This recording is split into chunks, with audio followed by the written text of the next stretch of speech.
Just to let you know, Dave Caldwell, that these allegations are not going to go away. This is just the beginning. So I think you need to come out and do an interview. I mean, any other time we can't get you off IFL, Behind the Gloves, Seconds Out, Boxing Social, Fight Hype. We can't get you off YouTube. So you need to come out and answer these allegations. You're more than welcome to come on Porky's Corner. You can do it by Zoom. You don't have to do it in your gym.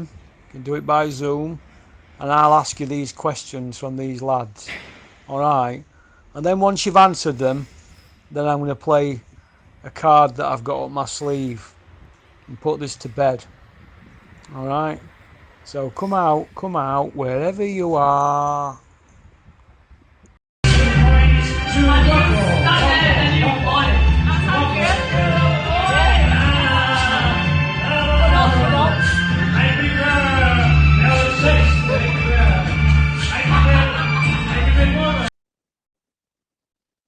Right, you there, mate? Yeah, I'm there. Yeah, no problem. Right, DAZN, BT Sport, Warren Hearn. Warren's come out and he said, my deal with BT Sport is solid. That's what he's saying. And anybody who tries to mess with it is going to be going to High Court. But DAZN are supposed to be trying to put a bid in for BT Sport. Do you feel that Warren and Hearn are never going to work together and they're just going to go at it forever and ever? Well, let's put it in another context. If they don't work together, I don't believe that either one of them, and Warren, I think, knows this in his heart of hearts, is going to conquer America. I think it takes two companies either amalgamating or working together to branch out that way. One company is not big enough to take over America in boxing. So either they work together or all you'll get for the next 10 to 15 years, I believe, is Eddie Hearn trying to take over and then trying to shut him out. And at the moment, they're winning the argument and not Eddie Hearn. So if he got together with Frank Warren's team, maybe he could do something to strengthen it. Yeah, two's better than one, as you know. But I believe Frank Warren is at the end of his career, basically. I think within the next 3-4 years, he will retire and his kids will take over. So I think Frank just comes in 2 or 3 days a week. I don't think Frank does 5 days a week in that office because he didn't like it when I was there. And that's 30 years ago, you know. So I believe he's at the end. And I think if they don't work together or he gets things moving, maybe he could work with one of Frank's sons. See, you don't know who's taking over the company. Maybe one of his boys could take over, and then that's the two youngsters meeting together, starting afresh. Who knows? Frank will always be in the background like Barry Hearn for guidance. The bright kids, aren't they? Is it George and Francis? They've had good. Yeah, they all went to private school, you know. I know them very well. They all went to private school. I know the boys. Yeah. Frank sent them all to boarding school. They never lived at Frank's house. Didn't they? No, they was all in private school. I know Frank from years. I know. Because when I signed with him, the 7-fight deal, he gave me a white Rolls-Royce Corniche convertible as a present. So, and that's the one that they used for Oliver McCall when Frank Bruno fought him. They drove him around in that. I had that. That was mine in the end. Oh, interesting. So do you feel that Frank will stand his ground and he'll take it to court, BT and DAZN? Oh, yeah, he will do. Oh, he's always had a court case wrapped around him. From go back 20 years, 30 years, you'd always find Frank with a court case wrapped around him somewhere along the line. Frank don't like the court case. Taking liberties with him, does he? No. If the press say something wrong about him, they're in court. Yeah. They have to pay him off. Yeah. Is the boxing media, Peter, doing a good job in UK? Yes or no? There's no, not in my opinion, for the simple reason is there's nobody in the sport that actually knows what they're talking about hardly. You know, I mean, even Barry McGuigan, look what he turned around and said of when AJ fought Usyk. He went, oh, Usyk's AJ's too big for him. He's powerful. He'll stop him in the late rounds, middle to late rounds. You know, I said out there that he will get beat on points. I said by 2 comfortable rounds, and that's because I thought the judges were a little bit more biased, but they was actually quite fair. Apart from my friend who's a British judge, I wasn't happy with that, you know. But it's just when they interview you, IFL and all them, they've got guys that have never been in the ring that don't know nothing about it, and it's the same questions like that kid said yesterday on your show. It's the same questions all the time, repeated, you know. Yeah. All right. And they're going for looks as well with the girls, aren't they? It's not about what they know; it's how they look, you know. Yeah. What did you think to AJ against Usyk? Well, 3 weeks before the fight, I put on Facebook and Instagram, I've done a big statement, and I said, in my opinion, the difference between the two will be feet. I said, this guy, Usyk, has got the best feet with Lomachenko in the boxing circle. In 2021, he has the best feet in the game. And I said, that's going to be the difference. And it was the difference. Every time AJ went to come forward or throw a right after the jab, he just moved half a step back or half a step to the side. AJ was like rooted to the canvas. And I said that he would win on points, and I was bang on, you know. And I said it 3 weeks before the contest, and people going to me, oh, no, you don't know what you're talking about. I said, well, we'll see. And I was right. Class. It was like the teacher and the pupil, wasn't it? And now, apparently today, he's coming out saying, AJ saying he only had one arm. That's his new excuse. Seen it earlier on that internet. Joshua was saying he got one arm. Yeah. Why has it took him 2 months to come out with that, though? Well, there you go. I mean, don't get me wrong. He's always got a chance in a fight. He's a big puncher, you know. And if he catches Usyk, you'll knock him out. But I think Usyk's too smart for that. I'll see the same result again, if not a stoppage next time. If they'd have give that as a draw or a Joshua win, there would have been a riot, wouldn't there? Oh, God, yes, definitely. Well, he didn't just win it. He won it by 8 rounds, 9 rounds. I had him 9 rounds up. I did 9 rounds as well. Yeah. What do you think about the training situations? Should he stay with McCracken, or should he use these 3 or 4 guys? He's got 3 right, with the, hasn't yeah, this is my take on it. What can he possibly learn by leaving Robert McCracken in 6 months with a new trainer that he's going to go into a world title fight and put it all into plan? He's only going to be practicing in sparring. Then he's got to go and face a man who's been doing it since he's probably 8 or 10 years old. The same, you know. How can he go in there and learn something new? What happens if it doesn't work for him? That's 3, 4 rounds down the pan. Do you understand where I'm coming from? If you're going to learn something new, you want 2 or 3 fights to practice it over sort of 8 to 10 rounds. Yeah, so you can put your work together. It's like I was saying about Conor Ben. They need this practice, and he's not going to be able to learn nothing in 6 months to go and face Usyk, in my opinion. You know, you see a lot of similarities with Joshua Usyk and Carl Froch, Andre Ward, where Carl Froch tried to be technical, didn't he, for 7 rounds and yeah, won a round. He then discarded the McCracken game plan, and he then went after him as Carl Froch instead of having a look at him and trying to do this and that. He just went after him, and he had success in them last 5 rounds. Do you feel that Joshua should just concentrate on his strengths instead of trying to be this slickster? It's his only chance, isn't it? I mean, the way to fight somebody like Usyk, and if you're much bigger like him, for me, would be to get the smallest ring under the WBC rules, which is an 18-foot ring, yeah, and then take him in there and sort of go for it for the first 6 rounds or something, because you ain't going to outbox him. So he's got to put it on him, really, hasn't he? And be a bully in there and rough him up. Got to make sure they get the right referee that allows that kind of thing. I mean, you see, you've got 2 kinds of referee. You've got referees that will allow that, and you've got a referee that will break it up every time you go to grab hold of him and, you know, get near him. So you've got to get the right referee as well on your side, because it could go the other way for AJ. Do you think a lot's going to happen, not under the table, behind the scenes, gloves, arena, judges, ref? There's a lot that they're going to have to work on to try and get Josh and make that ground up, isn't there? Yeah, and they're saying that already with the gloves, aren't they? He's having horsehair now, like Tyson Fury has, you know, against Wilder. Same gloves he's looking at. So, I mean, they're already starting that, but he's got a contract with another glove company. So I don't know how he's going to do that. Rival. Yeah, that's it. Yeah, he's got a company. He's got a contract with them, so I don't know if they're going to suffer that. But I suppose when you've got his kind of money, you can do a lot more things, can't you? I mean, he's a typical case of what Marvin Hagler said. How can you get out of bed in silk pajamas and go and fight? He's got nearly, what's he worth? About 700 million, 800 million. He's worth. Yeah, he's worth a lot of money. I don't know. He's loaded, though, isn't he? He's loaded, big time. Fury Wilder 3. What did you think to that? I think Wilder had all the wrong way about it. Very wrong. He tried to match him for strength and power early on. He should have done what he done in the second half of the fight. Hello, all you hardcore boxing fans out there on YouTube. How are you doing?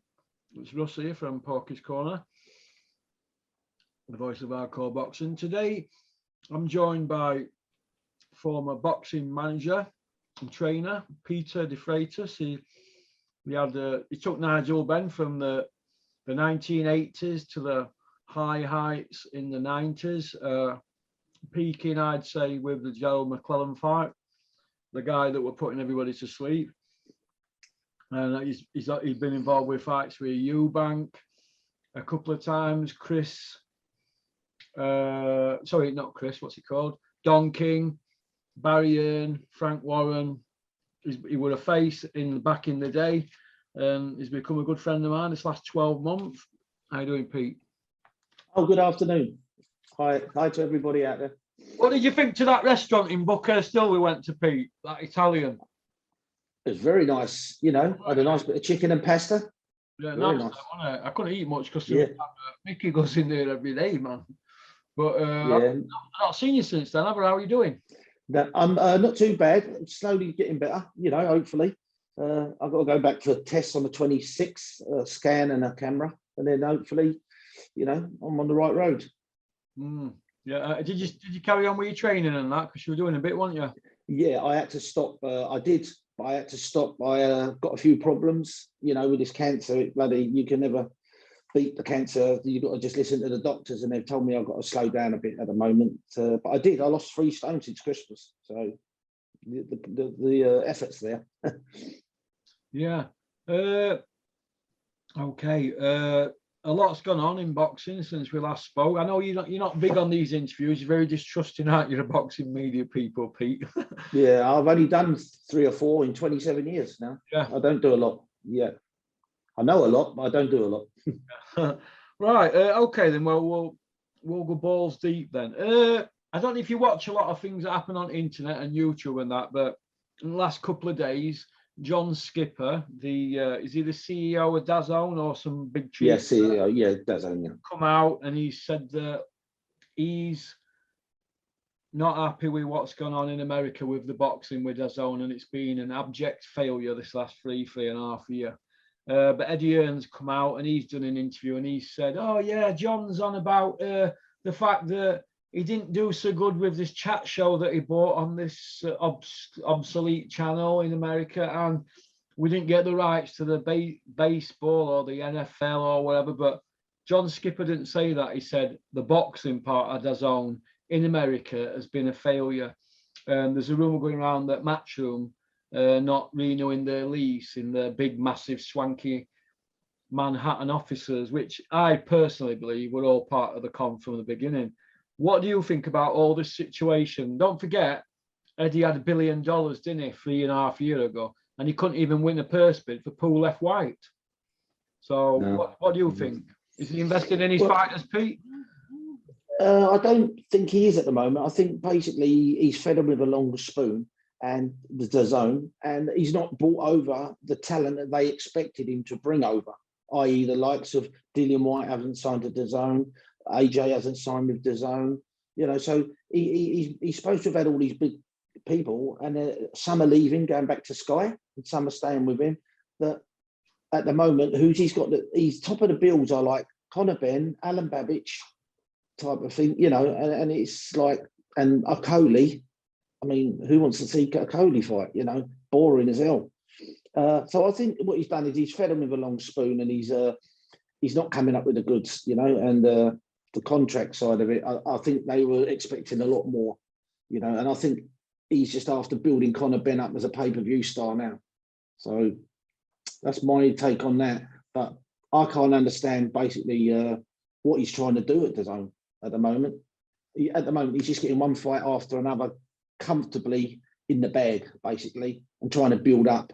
But the only star he's got at the moment that he feels that he can be pay-per-view worthy, because you have to have somewhere in the region of 250,000 buys to get pay-per-view. Yeah. So he is like building Conor Benn up because no one else could bring that kind of revenue.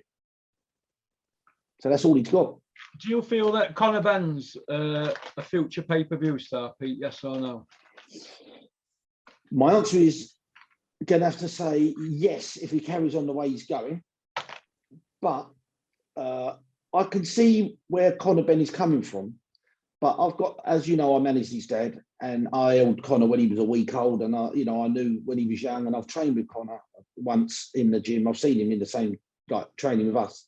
But I just feel that if he, like this up and coming fight with Algieri, if he took Algieri and said, well, look, I know he's a light welterweight, he's not really a welterweight, so he's going to be nippy, fast. It'd be good for me to go and get 6, 8, 10 rounds out of Algieri and learn. So therefore, I would say that ain't a bad fight. But if he goes in with the attitude of banging him out in 2 or 3 rounds, that's just, to me, he's been fed for like food for the lion, basically. It's not for him to learn nothing. And I think the one that's losing out of all is Tony Sims. He's working his butt off in the gym, training Conor Benn, and Conor's not putting in the ring, as we saw in the last fight, he's not putting in the ring what Tony's teaching him. I mean, Tony's bollocking him when he's coming back to the corner. He just wants to be like his dad. I think he watches too many of his dad's fights, personally. He's trying to imitate his father. He even comes out to his dad's music. You know, he's just like his dad, standing in the ring, saying, come on, just like he did when the last paragraph, I don't know if you see the last round when Ben beat McClellan. Afterwards, he stood there like a warrior after going like that. He's like that with the last fight. So, I can see pluses and minuses in Conor's favour. You feel that he's caught between two styles, wanting to be a boxer and be like his dad? Yes, I do, very much. Very, very much. As I said, like, Algieri's only a former kickboxer. Yeah, he's 29 fights with 4 stoppages, 2 were retired. So he's had 2 knockouts on his bit. What you've got to remember is Conor is a very strong, fit guy. And he is strong and he is fit. But he's just got to learn his boxing. I understand he's only had 12 amateur fights, yeah? But to come in as a pro at the level he wants to jump to, I don't mind if he says afterwards, come on, the British, get behind me. I've only had 12 amateur fights. I'm going to try and learn my trade and give you the best I've got every fight. But he's not. He's going in basically saying, I'm better than everybody else. I'm the best out there. I mean, believe in yourself when you're away from the cameras. Yeah, I'm the best. But when you're out there, be honest, because you're not. And people know that he's not. And that's why he's got haters and likers. He's got both sides of the coin. Me, I just find a bit muddled, Who knows? Maybe Conor Benn's a nice guy away from all this fake. Well, he seems to be a nice guy. He seems to be like a family guy, which his dad wasn't when he was young. Me and his dad were terrible guys when we were young for different things, He's got his dad's ways in, I want a new car after every fight. Do you know what I mean? Different car after every fight. That was his dad as well. So he's got a lot of his dad in him. I can see a lot of his dad in him. But he can't fight like his dad, and he'll never be like his dad. I'm sorry, Yeah. I think that what might cost him in the end. You understand? Yeah. I think that might cost him in the end. You feel that... sorry, go on. He's got youth on his side. Sorry, I just wanted to say that. He's got youth on his side, and he's got time on his side. He can wait till the top's a little bit weaker, because there's no way he can beat anybody in front of him. Yeah. Do you feel that is a disaster waiting to happen, Conor Benn? I hope not, because for his dad's sake, because I do like his dad. His dad was a good man to me, and he's a good guy. I just hope not. I can see exactly what the promoter's doing to him, and I don't think Nigel can, because Nigel is a little bit guided, like, my son's earning this amount of money, you won't be earning this kind of money with anybody else. But then he might have got better advice from somebody else, because if I was promoting or managing Conor Benn, it wouldn't be in that way, What do you feel about Conor Benn's comments that the £500,000 offer from Frank Warren to fight David Evanesian is not a lot of money? What do you think to that? I think people took that in the wrong context, personally. I don't think he meant it's not a lot of money as in 500 grand. I think he thought it's not a lot of money for my future in the career, my career future. Because once he gets up there in the pay-per-view, he'll be getting £1 million a fight. Trust me, he'll be the first £1 million fighter at that weight from England. Yeah. He will be a star. And I think he knows that. 500 grand's nothing, you know, at the moment to what he can earn later on. You know, but then he's got to wait for the likes of Boots and this, and he ain't going to beat the champions now. He ain't going to even beat Ugas, you know, he might, and certainly not Spence or Crawford, and he ain't going to beat Boots Ennis, and he ain't going to beat Ortiz. So them belts, once they get split up again, you know, he's got to wait for them people to go. He's got to wait up the ladder, and I think that's what he's prepared to do. 2 seconds.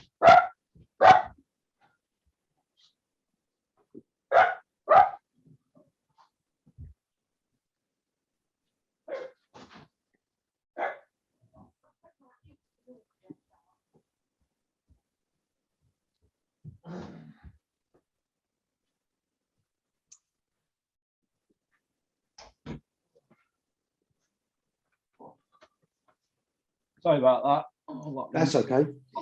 Yeah, I just don't see Conor Benn challenging for a title to at least 2024, early 2024. Yeah. 23, sorry, 23, or 22 next year. 2023, sorry, at least 2023. He won't be ready, you know. He needs to get some rounds in against some people that can move and box, you know. So this fight will tell you a lot in regards to Algieri, if he's come to learn off of Algieri or if he's just come to feed the lion, you know? Yeah. Algieri last fought against a kid called Les Pierre in February this year, and he won on points. I mean, I've never heard of the other kid. He's not even ranked or anything, you know, and he's a light welter, so can't see how he's going to get through Conor Benn, who is a strong boy, you know, who can fight, punch, you know. Yeah. He's I've heard he's a good trainer, actually, Conor Benn. And to be honest with you, when he fought Pearneau, I thought he's never going to done out. But to be fair to him, and I've given him a stick, but to be fair to Conor Benn, he come back and he fought that kid again. And he went away and learned his craft a bit better, didn't he? And yeah. He's a better fighter than people, like a lot of the haters give him credit for, you know, who say he's just living off his dad's name. He's trying not to, but then he does things that like his dad would do or he's done, you know. But I can see where he's coming, but I just think that the one that's so I feel sorry for out of all this is Tony, because Tony is my good friend. I know Tony, I've worked the doors with his brother. I know Tony for many years. I helped Tony when he was training for his licenses, you know. And we're very good friends, and we're both very good friends. And I feel sorry for him because he is working extra hard with Conor, and he's had him from day dot. And Conor's not putting in the ring what he's teaching him, and he should be, because Tony's a good trainer. If he's knocking people out in round one, Pete, though, I mean, you're going to take that, aren't you? Yeah, but you take that, but then as a manager or a trainer, you must up it. Nigel done 22 fights, 22 wins, 22 knockouts. And then he has to move up. Then Michael Watson come along and box his head off. Do you know what I'm saying? Knocked him out with a jab, didn't he? Yeah, exactly. But that was exhaustion as well, you know. But in saying that, what's going to happen when he fights the likes of, if he gets in there and ring with Spence, Crawford, Boots Ennis, Virgil Ortiz, you know, who's he going to beat out of them? Even Danny Garcia's up there above him. There's nobody in front of him, a Venetian, there's nobody in front of him that he could beat, in my opinion, at this moment in time. Another 12 months may be different, because he is dedicated to his craft. I'll give him that. He's a good trainer, as you say. Very good trainer. And he's got the talent, he's got the heart to learn. Just whether he puts it in, he seems to be doing it all in the sparring, all what Tony's teaching him, and looks great. And when he gets in the ring, he does something completely different. Do you know what I mean? He just wants to blitz them out or have a tear up, just like his dad. And that is, you know, it's 2021. His dad fought 27 years ago. There's a big difference. Yeah. So, we wish him well, though. Oh, I wish him well. Yeah, he's not a bad kid, and I do wish him well. His dad was super to me, you know. So I'll never ever say a bad word about Nigel to anybody. It's not in my vocabulary, you know. Yeah. That's why I don't do reports or books or anything on Nigel, because what me and him had was between me and him. Do you know what I mean? Yeah. I wish him well, you know. Yeah. Okay.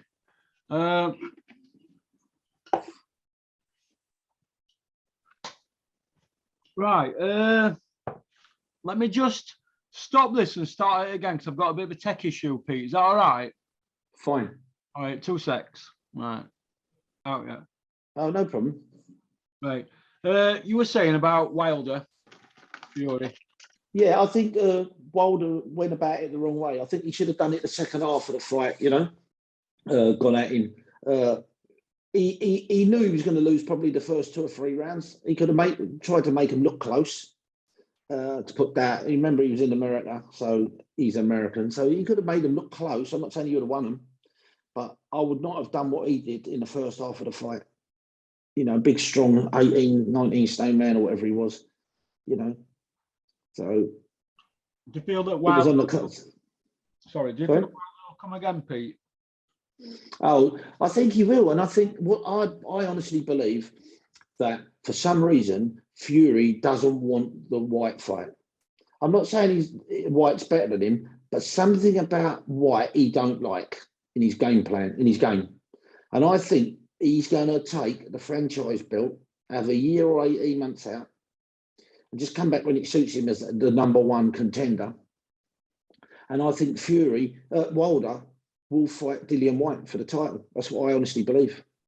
Remember, you heard that here first. Well, I'd like to see that fight, Wilder against Dillian White, because Wilder puts him in orbit. Oh, yeah. Wilder stops him, definitely. Yeah. Dillian White's chin's not as great. You know, if an old man can put him asleep, what can Wilder do to him? Oh, you know? We'd kill him. It's true. I believe what Fury said when he said, apart from himself, Dillian White beats everybody. I don't think he beats Usyk unless he catches him. Not in a million years. But apart from them two, I think he beats them all. And I do agree with that. He's got a lot of heart. And he is strong. Very strong. Do you feel that Fury and Joshua will have a fight, or do you feel it's further away now than ever? No, I said last time this fight won't happen now. No. Fury's already going back on his mental health, and he's saying, "Oh, my mental health's not right," and all this. You know, he's not mentally right to fight. You know, the only way he will fight him is if he loses his money over the next 5 years, which I can't see. Even when he had Tyson, he's invested. Yeah. We've got money invested everywhere. He'll never be without money. He's a money head. No. All right. Sorry, go on. I do think that Dillian White will. I think he will take the franchise title and have a rest. That's what they're trying to do with Canelo as well. Give him the franchise belt so he can have a rest. They might as well. They gave him the last belt, the WBC, which was David Benavidez' belt. You know. Does Dillian White beat Fury if they fight in April? Does he beat him? Unless he catches him clean on the button, no. I don't see it going 8 rounds, 9 rounds, personally. Do you feel that the rumour doing the rounds that Tyson Fury, his legs have gone, right, due to the long layoffs he's had and his age caught up with him and how he's lived his life? Do you feel that his legs have gone and that he's now had to adapt into being a brawler and not a free flex fighter? Yeah, he is much more flat-footed. I do agree with that. He is much more flat-footed, but I put that down to not that his legs have gone. It's just that he's never actually worked on his legs. I think he just worked on his top half more than his legs to be strong and, you know, to go with his boxing and his IQ. I don't think he's worried about his legs. He thinks they will just naturally go along with him, but they don't. You have to work them. And it does look like he don't do a lot of road work properly, you know? Yeah. He's always heavy-legged, isn't he? Yeah, yeah. Where do you see Joe Joyce in mix with all this and Daniel Dubois? I think Joe, if I had to be honest, I put Joe Joyce as the #1 hardest, toughest fight for anybody in the division. Joe Joyce. I think he beats Dubois. I think Dubois is still very novice-y, but he hits hard. But the type of guys he's fighting now are not really world ranked. Dubois is sort of feeling his way back into it again. But Joe Joyce, I'd have to say, is up there very highly. He's a hard fight for anybody, isn't he? Joe Joyce, tough. But I don't see Joe Joyce as being world top 3 or 4. Personally, I just don't see it. I just think he lacks that something, that spark. He's always going to be tough, and I don't see anyone knocking him out. But he's a points win for most, isn't he? That uses their brain when they fight him. No. What do you think? I mean, sorry. Well, I just want to say this. I'm sorry. I just want to say this. It's every fighter's dream to knock their opponent out. But sometimes you have to sit back and say, this is a 12-round fight. Yeah? And that's what Usyk did against AJ. He didn't try to knock him out. He played the long game. And he won. He succeeded at it.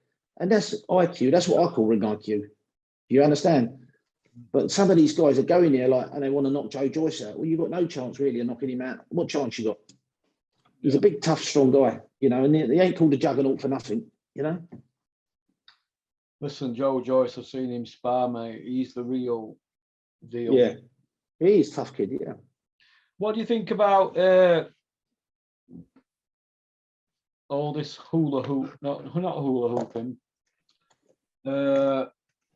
All this nonsense, Kelbrook, Amir Khan. What do you think about it? They're trying to drag it up again, aren't they? And get it. Well, they're trying to build it up, aren't they? Let's be fair about it. They're trying to build it up. Who wants to see it, really? I mean, Amir Khan ain't fought for how many years? The last time he got in the ring with Kelbrook, was against Terence Crawford and got an hammering, didn't he? So yeah, it's. I don't want to see. I don't want to see fans. What weight would it be at this fight? Would it be at welter or light middle? Saying it's going to be a catch weight between light middle and middle. So between 147 and 154, somewhere in between now. What 1 foot? 147, 47, 150. No, 154. That's light middle. Yeah. All right. Yeah. But I've heard a catch weight, yeah. So we're going to see, aren't we? But Amir's fought at middleweight, Kel's fought at middleweight. So it'd be anything between 147 and middle, won't it? Yeah. How I see that fight is Amir Khan winning the first 6, maybe 5, 6 rounds, and then Kelbrook coming on strong in the second half. That's basically all I could see it. Do you know how I see it? Do you remember that film, Porridge, where Grouty get them 2 guys having a fight? They both each other and they both knock each other out. I see it going like Porridge. Oh, that's funny. That's what I see. Because I don't want to see it, and I don't want to see boxing fans abused. You probably see a draw, probably, in that fight. Yeah, I wouldn't be surprised. Then they'll do it again, play it again, Sammy. Yeah. Kell Brook's been asked if he'll fight Conor Benn. And he said, yeah. They're mates, aren't they?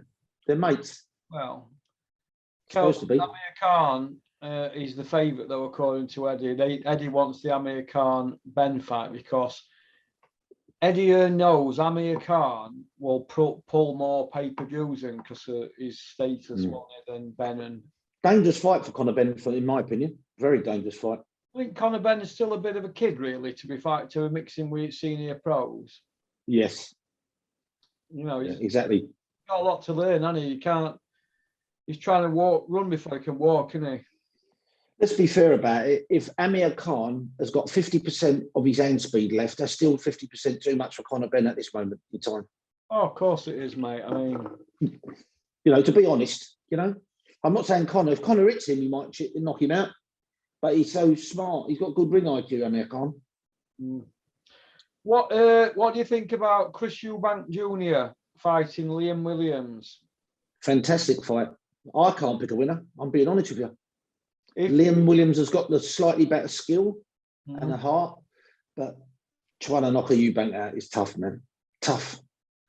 So, I think Eubank will try and stand in the middle with him, but then Roy Jones will be trying to tell him to box, I think, not get involved in a fight. Yeah. So that's what I think. Do you feel that if Chris Eubank wins, it'll be his best win on his CV? Because I do. Oh, definitely. Yeah, 100% best fight. And not his best fight in all, because Billy Joe Saunders was probably his best fight. But this is I think Billy Joe Saunders and him had a good fight. It was very close, wasn't it? But this one will be a good win for him. Second to Billy Joe Saunders, you know, for me. Well, he didn't beat Billy Joe Saunders, did he? No, I know. This is what I'm saying. But you're saying his best fight. Oh, yeah. His best fight was Billy Joe Saunders, but best win, yes, 100%. Yeah, you could make a case for him winning 6 rounds, though, against Billy, couldn't you? Yeah, definitely. He shot Billy Joe that night, I think. Yeah, his fitness got him through that, didn't it? Yeah. Eubank, does he beat Kell Brook if they fight at one? Yes. Yeah. Kell's a bit short. Too strong for Kell Brook. Too strong for Kell Brook. Too fresh and too strong. Yeah. Do you see Billy Joe coming back, Pete? If he don't come back by Easter next year, after Christmas, Easter, say, I don't see him coming back. I don't think you'll find Billy Joe having a big long layoff and then wanting to come back. So financially he's secure. He's got properties and all that now. Yeah. From what I've been told, he's got a few properties stashed around and the yards and all that, you know. So I think he's secure financially. So I don't think he would want to come back. Personally, I don't think his heart would be in it. Who's he going to fight? Canelo's got all the belts. Canelo won't give him a rematch. Yeah, I see what you mean, mate. I see what you mean. Canelo beat Habib. Will it beat Habib? He's main man at 175. Do you think Canelo's going to go after him, or do you think he might leave him alone? I think what you'll find is he will be the last one on the list. I think the fight will come up with Bivol because Eddie Hearn's got Bivol. So I think that will be his first route to the success if he does fight. Because Bivol has only had one fight in how long? 2 years, 2.5 years? Oh. Against our kid over here, you know? Peter Sims' boy, who he beat, you know? But Bivol's, at this moment in time, he's good for Canelo to go and nick after Christmas. Because he's only had the one fight in 2 years or whatever, before COVID. Yeah. So I don't think he's going to go that Berbatov route. And Berbatov is gradually, he's on the slide now. They're trying to match him up with the other kid, Joe Smith, isn't it? Yeah. They're trying to match them two up together. So I know that for a fact. That's the fight they want. Would you like to see Anthony Yard, Lyndon Arthur, Callum Smith, Callum Johnson, Dan Aziz, and the rest of the heavyweights in the Great Britain who've not got a world title? Would you like to see them top 8 in a tournament? Yeah, I'm going to be honest with you. The best fighter out of that lot for me, best boxer, is going to have to be somewhere around Lyndon Arthur, around that way, for boxing skills. Yeah. But actually power, you know, Yard's got power, Johnson's got power. The others have got power as well. Lyndon Arthur's not really a stoppage merchant. You know, I think, as I say, technically, they should have a good fight between them all. But as these kids are saying on this channel, that they want to see the Brits fight the Brits. We all obviously want to see that, but financially, it's not right for them. And they're looking at it financially. They want to break into America, everybody, you know. Let's be honest with everybody out there. All these boxing fans, I love them myself. I've been involved in the sport a long time. It's not viable for them to box here against each other. The likes of Conor Benn and Chris Congo and all them. You know, there's no money in it. The fans want to see it, yeah, because it's a great fight. You know, but they want to go to America where the money is. The sport's not all about the sport no more. It's a business now. You know, and this is what we've got to listen and understand. It's not pure boxing anymore. It's what's financially viable for everybody. It's a business, their careers. You know, that's why they've got 5 or 6 people wrapped around one fighter now. I mean, when I was with Nigel, there was only me and one trainer. Now they've got private this, private that, private in, private, you know, making all decisions for them. Boxing's changed. People have got to go with the times, especially the guys like my age. I mean, I'm 62, so all the guys that are listening and watching and that are coming up, and they should listen to people like me. They know boxing is changing. It changes every 10 years or so. And you've got to go with the times. It is a business now, as much as a sport. That's why Conor Benn's being guided the way he is. He's not being guided to a world title. He's being guided for a fucking pay-per-view. So that everybody can watch him. They'll just keep him winning. Because the minute he does actually get beat, the bubbles burst. He's not going to be nowhere near as famous he is now. You know? Once that bubble bursts, boom, his money will drop right down. I bet in every contract that he's done with Eddie Hearn, it's got subject to you winning this next fight, we will pay, you know, and these are nil and void if you lose these contracts. I've done it all myself, you know? Yeah, there's a lot at stake. That's why he gets all favours, doesn't he? Like when he fought Pianu, he got beat against him, didn't it, first time? And yeah. Bad, didn't it? Because no, it's like Campbell Hatton, he's got a good contract. Nobody's going to burst his bubble, but he got beat last time out. Yes, he did. I watched it. Yeah. Yeah. This is what I'm saying. These people have got to understand that it is a business and they've got 5 or 6 people around one guy that is, if he's any good and he's a sellable commodity like Conor Benn is, then he's going to have a lot of people wrapped around him. I mean, obviously he makes the final decision, but these people that are wrapped around him are all advising him and saying, this is not good for your career. This is not good for your future. You've got to go this route. And obviously, if he's paying these people, he's going to listen to them. So the likes of him fighting Chris Congos and the other guys that are out there ain't happening. He's going straight the route to the title at the top. David Ervician, don't get him he gets beat by David Ervician, in my opinion. He gets stopped within 2 rounds, especially if he tries to fight David Ervician. He gets beaten 2-3 rounds. Yeah. But the route they're guiding him is with guys that can't punch so that he's not in any trouble or bursting that bubble. Okay? And the judge is probably one of them on his side. So, you know, I don't blame Conor Benn. It's the people that are around him and are above him that are helping him guide. He's only going in there doing a job. And you can't blame him for wanting to earn a good living, you know, and better his life for his kid. You can't, you know? It's hard sport, but don't tell me you're best out there when you're not fighting. Exactly. Oh, yeah. That's what I've said to you earlier. I don't like that side of it. Yeah. But these people, all our boxing fans that are listening, please understand that this is a business as well as a sport. I know that we want to see this fight and that fight. You understand? And match this person up and that person. And it'd be fantastic if we could have a ballot every month sort of thing, or every 6 months have a ballot of the next 5 fights, you know, it'd be fantastic. But it's not viably payable. It's not, you know, they're not going to get no money out of it, some of these fights, you know. I mean, look at David Ervician. Who's he fought apart from Josh Finn? He fought nobody, has he? No.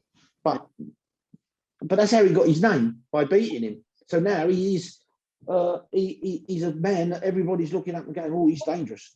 Don't go near David Ervician, you know? The stand is, Josh Kelly were an Olympian and there were a lot of hype around him, but Ben was supposed to be going to fight Josh Kelly for 2 years and he kept stalling on the fight, and even Ishan steps in and whipped him. Are you there, mate? Oh, don't tell me. Yeah. Oh, sorry. Yeah, I'm here. Oh, I'm here. No, I'm here. Yeah, sorry. David Evanesian stepped in and beat a guy that Conor Benn, where we should supposed to have been fighting for 2 years, and he stepped in and whipped him, didn't he, Evanesian? Yeah. Oh yeah, he whipped him good. Yeah. Oh, he's a dangerous fighter. I mean, his last fight, the kid who he beat would still give Conor Benn trouble now. The kid he beat. Yeah. Who's a tall, rangy fighter that he fought and tried to have it with him in the first round in his last fight? And, you know, for me, he's a good fighter, that kid. You know, he knew what he was doing and he got beat by a very tough kid because he did try to have it with him. But, you know, it's like Josh Taylor. It's a business, as I say. Josh Taylor's the same. It wasn't known till he won the 4 belts. You know what I'm saying? Nobody wanted to film it.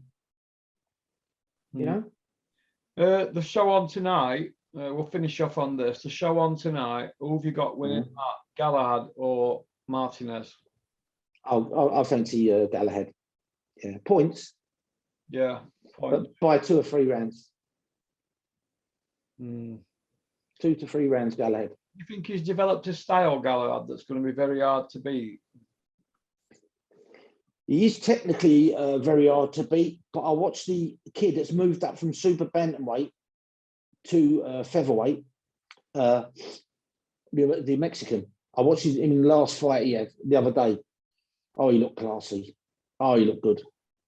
He's going to be dangerous at it. He's a WBC champion. I forget his name now. Oh, he looked good the other night. Yeah, he moved up from super bantamweight. He's a super bantamweight undefeated champion. He's 37-8. Oh, now he's a good fighter. He's just moved up and took the WBC Mexican belt, the WBC belt here. I think he would give everybody in that, because he's like 6'1". He would give everyone the trouble in that division. He's a powerful boy. Okie dokie then. Well, listen, Pete, thanks for coming on. No problem, mate.